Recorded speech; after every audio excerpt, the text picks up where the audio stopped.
Salut Jim. Salut. Alors de passage à La Réunion, qu'est-ce que tu fais de beau là en ce moment ici ? Je suis venu à la Réunion pour plusieurs choses, donc préparation du nouvel album et aussi une petite tournée. Alors Jim, tu connais La Réunion depuis combien de temps ? Est-ce que tu te rappelles de ta première tournée ici ? Alors je viens à La Réunion depuis 2000, donc ça remonte, donc j'ai connu des discothèques qui ne sont plus aujourd'hui, par exemple le swing, Rose des Îles, voilà d'autres discothèques de l'Est. Et ça fait un petit moment, que je viens à La Réunion. Donc je me souviens de cette première tournée. Donc c'était avec Guy Bordet et Sly en 2000. J'étais venu présenter mon premier album solo, Nuits Intimes. Et c'est vrai que quand j'ai été accueilli par le public, j'étais même surpris. Je me suis dit non, c'est pas moi qu'on applaudit en fait. J'étais même pas connu, personne ne me connaissait et les gens m'ont accueilli tellement chaleureusement que ça m'a surpris. Alors donc ça veut dire qu'il y avait un travail qui était déjà fait au préalable avant que tu arrives. Quelles étaient les radios qui fonctionnaient bien à l'époque ? Alors à l'époque, si mes souvenirs sont bons, alors je dirais,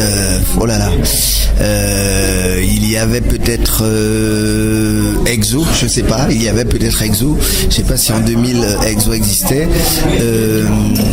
Il y avait Créole FM, il y avait peut-être 102 FM aussi. Oui. Après le reste, je sais pas, je sais plus. D'accord, là tu nous ramènes très très très loin, l'époque du swing. Tu as fait combien de prestations à peu près au swing ?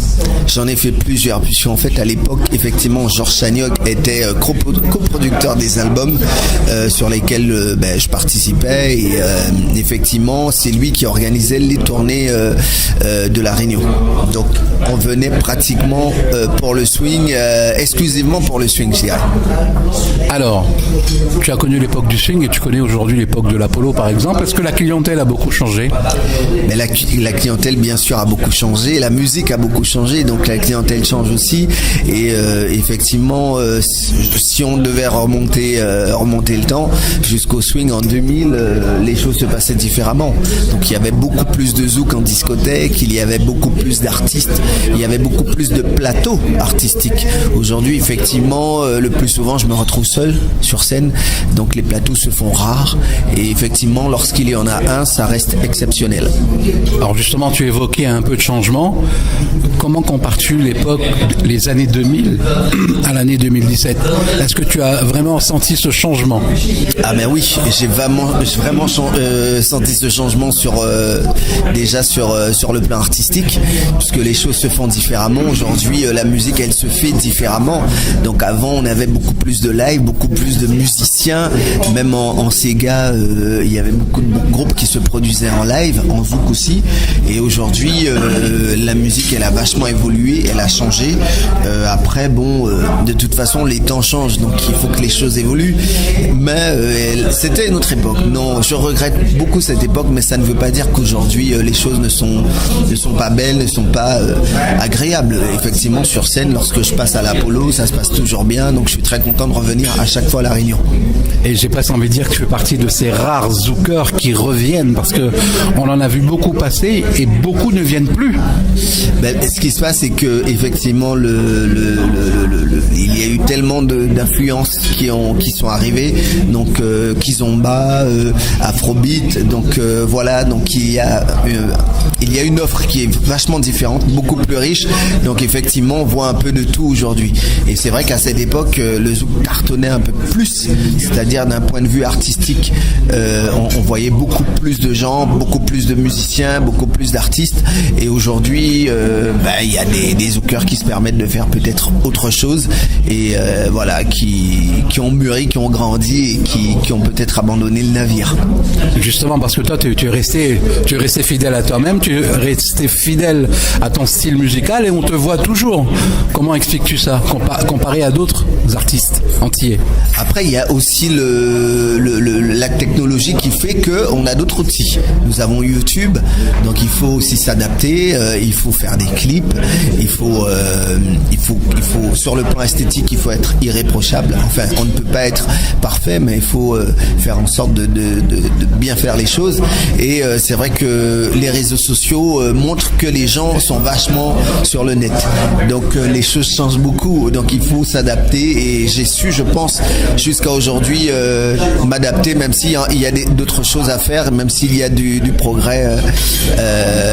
Voilà, il faut progresser, il faut faire autre chose, il faut proposer de nouvelles choses. Et il y a de nouvelles choses qui vont arriver prochainement. Il y a certains artistes, certains zoukers qui arrivent et les plateaux sont nommés Zouk Story ou Zouk machin, Zouk ancien, Zouk old school. Mais toi, tu n'es pas dans ces plateaux-là. Comment t'es arrivé à faire la différence entre ceux qui aujourd'hui est considéré un peu comme les dinosaures, mais toi on a l'impression que t'es intemporel. Comment? C'est dû à quoi? Bon, tu as dit tout à l'heure que tu t'es adapté, mais pas seulement. Alors je dirais simplement que je propose de nouvelles choses. Si tu ne proposes rien et que tu restes avec tes anciens succès, tes anciens titres, effectivement on va te mettre dans une catégorie rétro. Enfin, pour moi qui est assez péjoratif.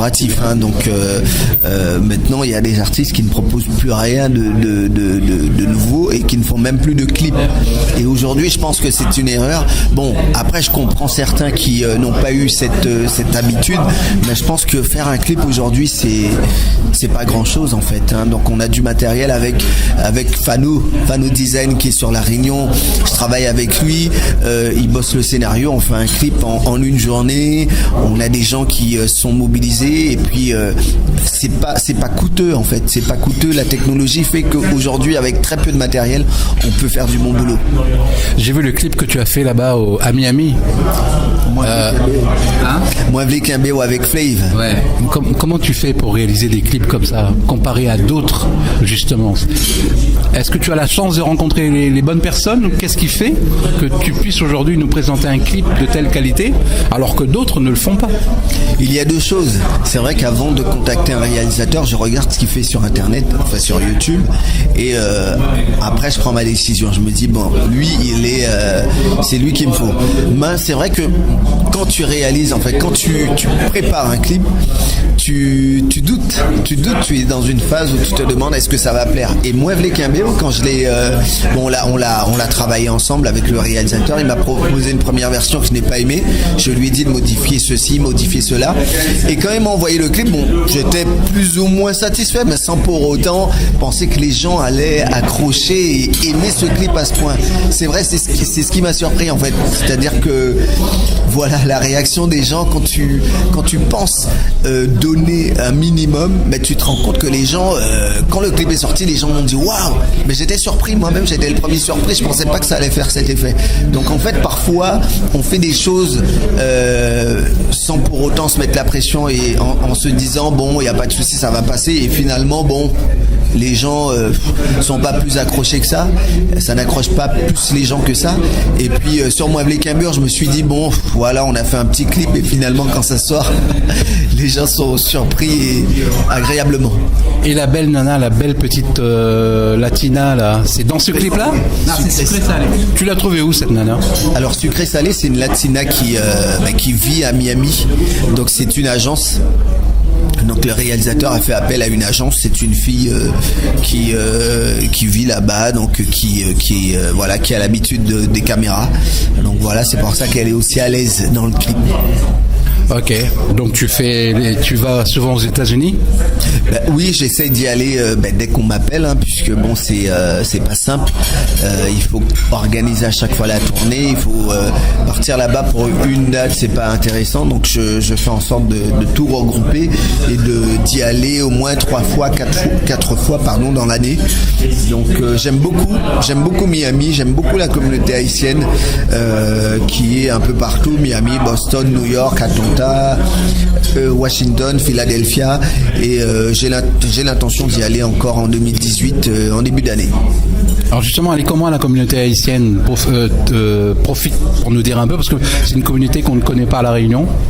Alors la communauté haïtienne, il faut pour ceux qui connaissent pas bien Haïti, qui se trouvent dans les grandes Antilles, donc il y a la communauté haïtienne qui vit aussi aux États-Unis. Donc leur musique c'est le compas. Effectivement sur mes albums, je fais un peu de compas. Le titre que j'ai fait avec Flav, donc c'est un mélange zouk compas. Donc ce qui me permet aussi de toucher cette communauté. Et c'est vrai que c'est une communauté qui écoute un peu de tout, hein, donc du compas, du zouk. Voilà, le titre que j'ai fait aussi avec Misty, c'est un titre qui est écouté là-bas. Donc voilà, je pense que c'est un public et une communauté qui aime la musique, comme les Réunionnais, comme les Antillais, et puis voilà, qui est vraiment très accueillante et très respectueuse de la musique. Là, tu es à La Réunion et bientôt tu seras en Polynésie. En Nouvelle-Calédonie. C'est à côté, donc effectivement pour la 5e fois. Donc je suis très content d'y retourner. Et ça, comment tu fais pour avoir des dates là-bas? Alors la première fois, en fait, ça s'est fait par hasard. Donc j'ai un titre qui s'appelle Dans mes rêves, que j'ai sorti en 2008. En 2006, pardon. C'est un titre que j'ai écrit pour mon grand-père, la disparition de mon grand-père. Et alors je dirais en 2013, donc pratiquement 7 ans après, on m'appelle, on me dit ce titre-là fonctionne en Nouvelle-Calédonie, il faut venir. Je me dis Nouvelle-Calédonie, c'est une blague. Non, c'est une blague. La personne qui m'envoie une demande sur Facebook pour me contacter et essayer de rentrer et de tout gérer pour l'organisation de ce concert, je me dis non, c'est une blague. Donc j'y vais, ça se passe bien, vraiment bien, je suis très bien accueilli, je constate effectivement que le titre fonctionne et j'y vais pour une 2e fois, une 3e fois, une 4e fois, une 5e fois. Donc les gens, j'aime beaucoup la Nouvelle-Calédonie. Et là, ça va faire combien de fois là? C'est la 5e fois. Et qui t'a appelé?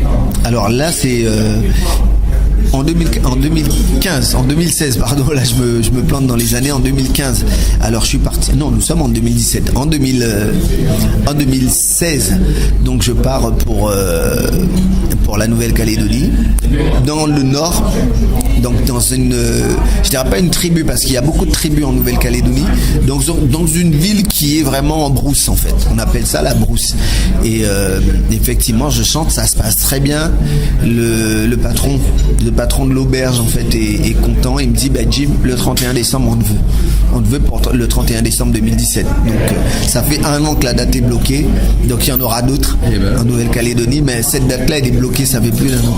Donc là, le 31 décembre, tu es là-bas? Je suis là-bas le 31 décembre, donc pour les fêtes, et puis pour une dizaine de jours. D'accord. Ok, en tout cas, merci pour ce petit moment passé avec nous. Quels sont tes projets pour bientôt? Les projets, donc le nouvel album en préparation, donc qui devrait arriver dans le courant du mois d'avril.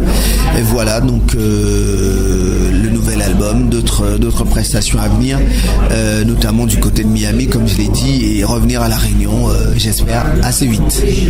Merci Jim, et à bientôt. Merci Tony.